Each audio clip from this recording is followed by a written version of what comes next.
Ah, quel bonheur, bonsoir à toutes et à tous. Enchanté. Qu'est-ce que vous venez de faire là, à l'instant, là, avec vos petites mains là? Hein? Ah ouais. C'est bien, c'est bien. Il est toujours bon de savoir à qui on a affaire. Alors, je ne sais pas si vous vous rendez compte que déjà, on est un peu dans la même catégorie tous. Puisque vous venez de vous frapper sur vous-même, alors je ne sais pas je sais pas pourquoi, si c'est une punition, si c'est une récompense, ça c'est votre affaire. Mais juste pour dire que, l'air de rien, naturellement, à chaque fois que vous récompensez quelqu'un avec des beaux applaudissements, eh bien vous vous donnez un peu une fessée avec les mains sur les mains. Voilà.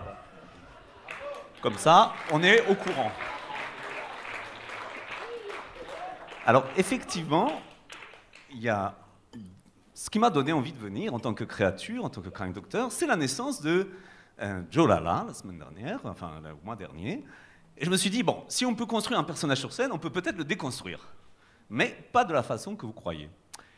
En tant que créature, je vais balancer un petit peu, mais pas trop non plus, hein, faut être correct. Quelques éléments sur mon créateur.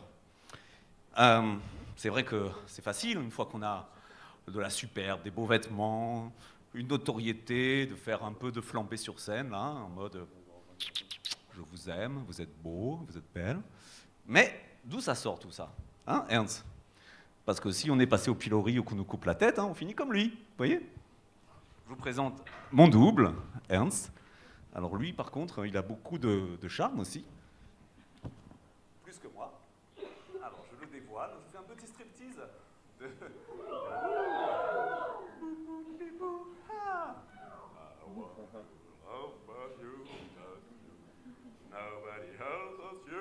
Et voilà, ces yeux magnifiques, quoi, tomber amoureux et amoureuse. Voilà. Bon, donc Ernst et moi, on s'est dit, bon, on va leur parler un petit peu de comment ça se passe, de créer un personnage. Alors, quelques mots là-dessus. En premier lieu, il ne faut pas se mentir, comme diraient certains abrutis, qui, parmi vous, a des fantasmes qu'il aurait du mal à confesser en public?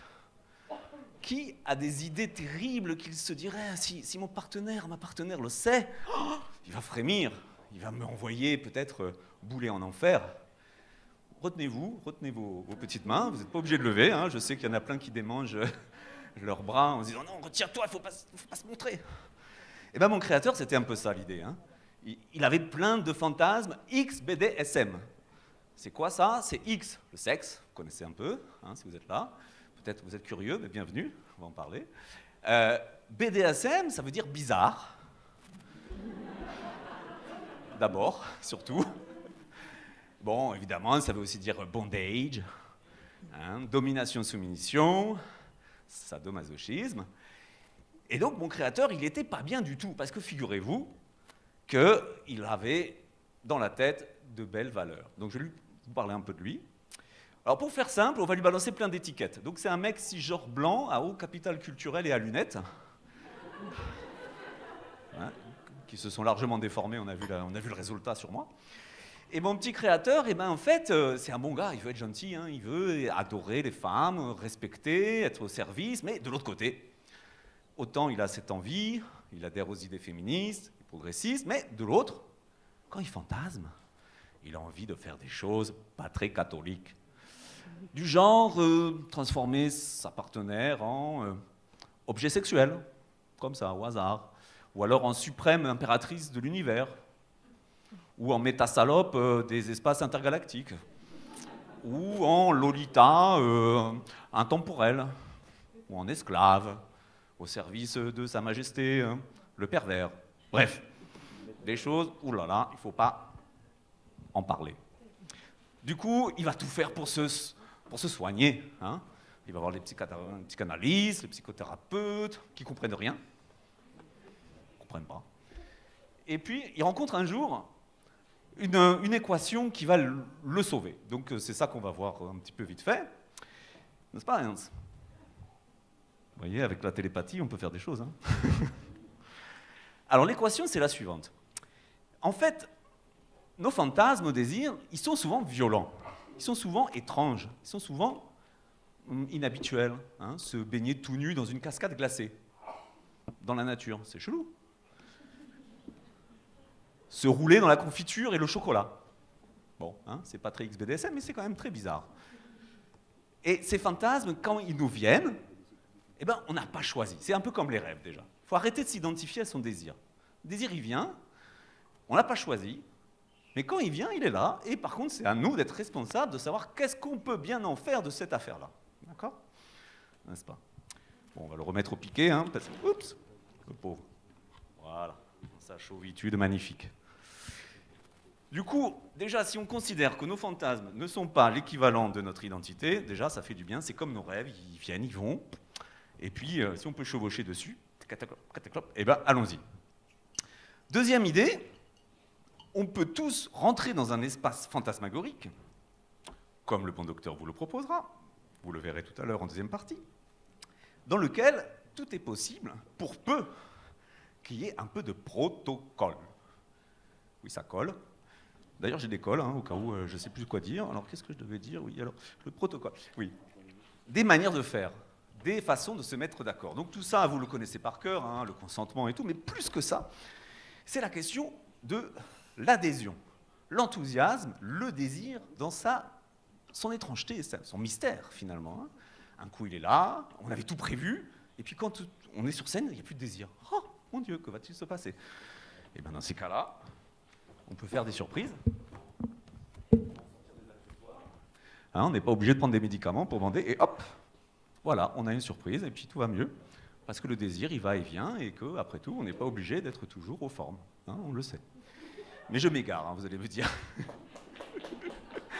Donc c'est très important de considérer le désir comme une énergie mystérieuse qu'on a du mal à dire et qu'on a du mal à recevoir. Donc, le personnage, il peut vous aider, en fait, à vous donner un masque, non pas pour se cacher, mais pour se montrer. Ça, tout le monde se confond, hein, dit, il est caché. Non, je suis montré.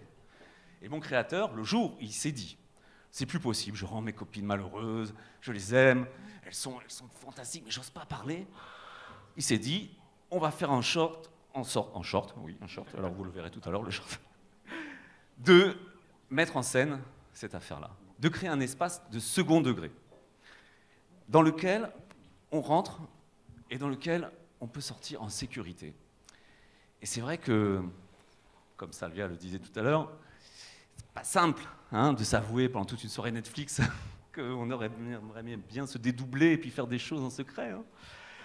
Eh bien, grâce au personnage, je ne vais pas vous faire l'article, mon créateur a résolu cette équation impossible dans laquelle il était piégé pendant des décennies. Hein, il culpabilisait 1000 heures par an sur ses fantasmes, il se branlait 10 000 heures sur le fait de succomber à ses fantasmes en mode solitaire, onaniste, et finalement, aujourd'hui, il m'observe, et peut-être qu'il est simplement devenu voyeur, ça lui est bien pratique, et ça lui permet de s'économiser bien des soucis. Mais en attendant, ce bon garçon, il s'est rendu compte qu'en face aussi, pareil, la gente féminine, puisqu'il est hétéro, avait un grand goût pour tous ces fantasmes interdits. Que plus elle était féministe, comme lui, ou plus elle était égalitariste, et plus ces aventures intergalactiques lui plaisaient de ouf.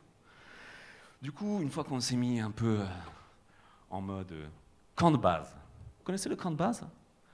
En alpinisme, hein, vous partez à la montagne, là. Quand il y a la tempête, vous redescendez au camp de base. Pareil, en sexualité, il faut créer un camp de base à deux. On fait un petit nid, le petit nid tout mignon. Voilà, vous voyez, c'est pour ça que j'ai pris la fourrure. Le petit nid. Voilà, on va faire le camp de base ensemble. Hein. Hop. Voilà, un petit nid. Hein. On va mettre le partenaire dedans, avec soi. Hein. Et puis, on se parle vraiment. On arrête les projections. On arrête de dire oh, « que c'était sexy, qu'est-ce que t'es chelou avec ton accent bizarre !» Qu'est-ce que tu fais bien? Qu'est-ce que tu fais mal? Non, on arrête, on est des personnes, on est des êtres humains. Moi, je suis qu'une créature, donc je peux balancer sur les êtres humains, je les connais bien à force.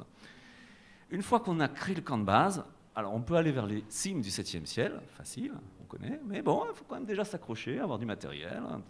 Ou alors dans les gouffres infinis du désir obscur. Dans tous les cas, il y aura des problèmes. Dans tous les cas, ce ne sera pas toujours facile.